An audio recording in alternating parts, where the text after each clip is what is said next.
Welcome to the Bearded Bama Bushcrafter. It's Christmas Eve. Merry Christmas, everyone. Hope everybody is doing well. Things are good here. I was out today in the area where I threw some corn out the other day, and it is all just about gone. Squirrels and deer and even my dogs have been here eating on it. I was checking this fence line and I have found some hair, which I believe, looking at it, see if you can see this right here, that I believe is from my dog. It's real soft, and I believe that's from one of the dogs that we have. When we let him out of the kennel, he comes down here, he gets around exploring, and he checks out stuff. So I know when he crosses through that wire, it snags him, pulls his hair. But it's interesting to look along a barbed wire fence. A lot of times you can see what critters are crossing. And I'd found some poop earlier. I was walking back up. Yeah, here it is. This rabbit. Probably a cottontail. Looks closely like deer. Yeah, I'm going to pick it up. But that's a rabbit. The deer's a little more, I guess oblong is the word. More oval. But I have seen some sign of deer. I see the tracks. We don't have a lot of deer on our property, as I've mentioned before, but deer do come through here. And I had found some hair right here. Let's show you this. Oh. Which I believe this is from my dog also. It's real soft. Deer, their hair is a little more coarse feeling than that. And this is about the height where Ty would go through and his back would catch right here. Normally you see deer, not saying they won't come through a fence like that, but normally they just leap over and you'd find the hair up here. And I'm not seeing that. But man, that 50 pounds of corn in just a few days has just all but gone. This is kind of interesting here. This has been here a while. This old matted up. I don't know if that's coming up good on the camera. What would be coming through here? It's kind of thick. I don't think that's, you know what, I guess it could be coyotes. That's, we do have a lot of coyotes in this area. But that's kind of matted like it would be from a canine. One time there were a lot of critters coming up and down this little branch. And I don't see the tracks in here like I once did.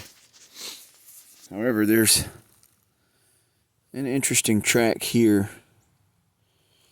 Guess it's all about something, if you can see, was here. Might have been a squirrel kind of digging around. I don't actually see any distinctive tracks. So it's kind of like some toe marks from a squirrel or some kind of small vermin. I don't see the deer tracks in here. I mean, you never really know what's going on the next property, really.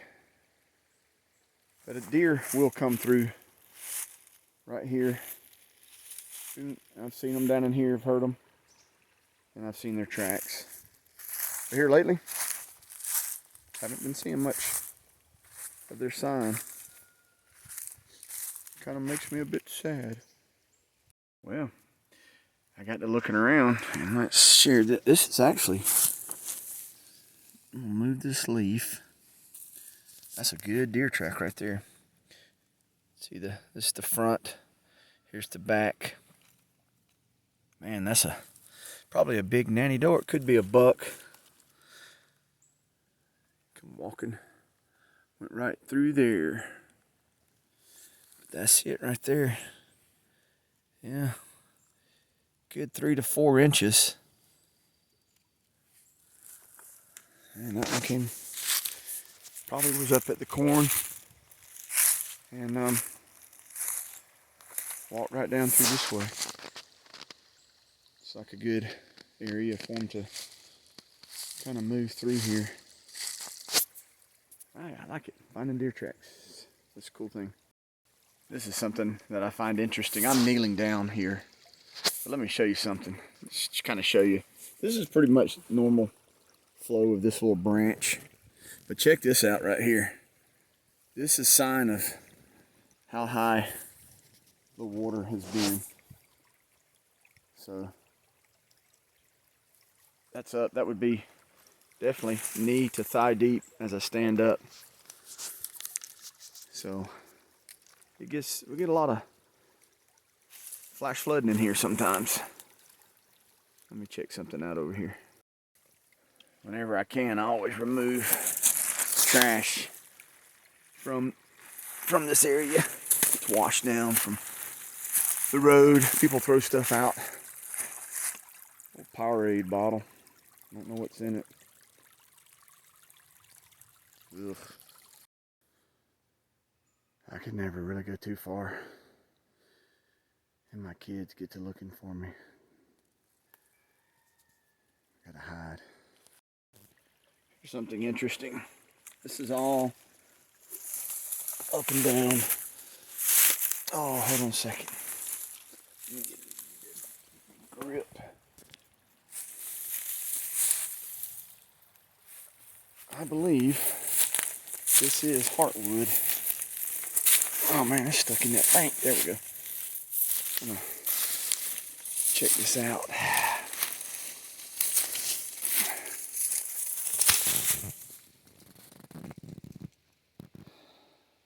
Shoot, that's 8 feet. Let's see what this is. I believe it's heartwood.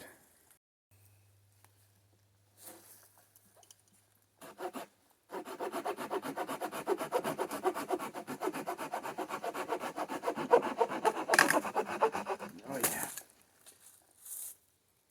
Yep. That's heartwood. So what I'll do, sawing is a lot easier than hacking. It's a thought. If you're kind of in a survival situation, you want to not consume but conserve your calories. And Kochanski always talked about, or did he pronounce his name Kochanski? I can't remember. I think it was Kochanski. He talked about in these situations, bushcrafting, it was more important to conserve your energy. And he talked about how your clothing was your first line of defense against the elements. You get into an area, fire was number one. Because with fire, you can do pretty much everything. Cook, you can purify your water, useful to make tools. Of course, warmth, security. So it's like fire is always on my mind. Because I'm always looking for material to make fires with. And here I was out today looking at tracks. And I found this piece of heartwood. Which now that piece is about 4 or 5 feet. So that was about a 10-foot piece, sawed in half. But sawing, if I get out here and I'm hacking with an axe or machete, that's going to burn a lot more of my energy.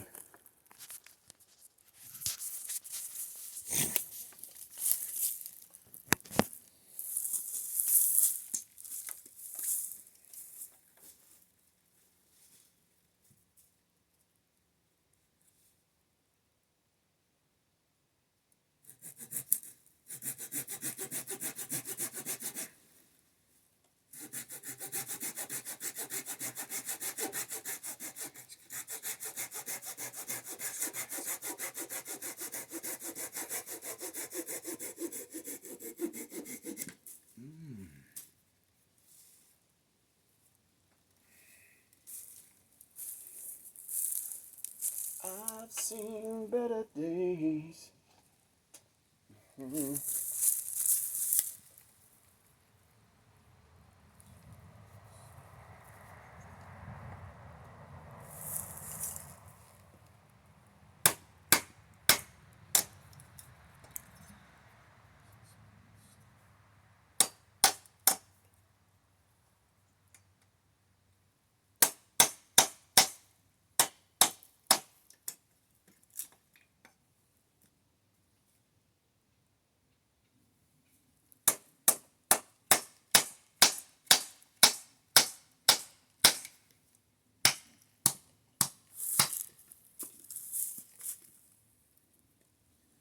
In the heart of the matter, even you don't love me anymore.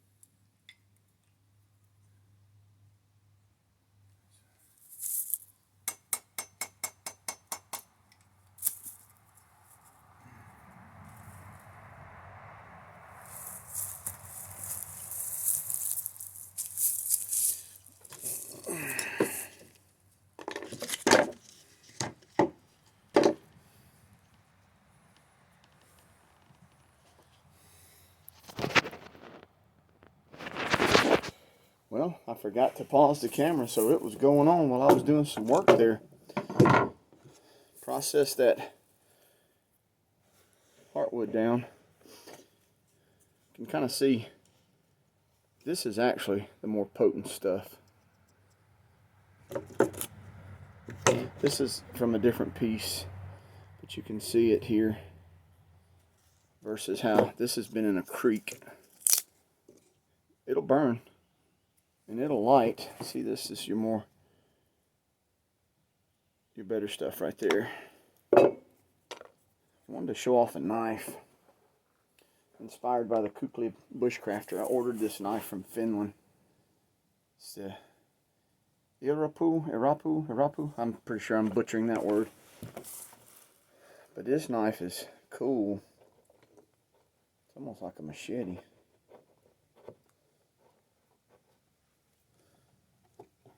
It's a big knife.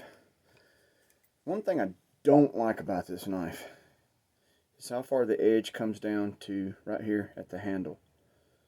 So that could be an issue of where you could cut yourself real easy if you're not paying attention. But other than that, I love this knife. Great knife. Great knife. It's a big knife. Do all kind of chores with it. But the Kukli bushcrafter, Tim is his name. I believe that's his name. Sometimes I get people's names mixed up, but I believe his name is Tim. He does a lot of videos. He really does a lot in bushcrafting. And he talks about knives. And he inspired me because I'd never really had any knives from Finland. Now I have two. This is my second one. Not doing a good job of feathering this.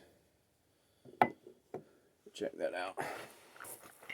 Kind of sitting here running my mouth, not paying attention to what I'm doing. Where this video is going. Let's see what.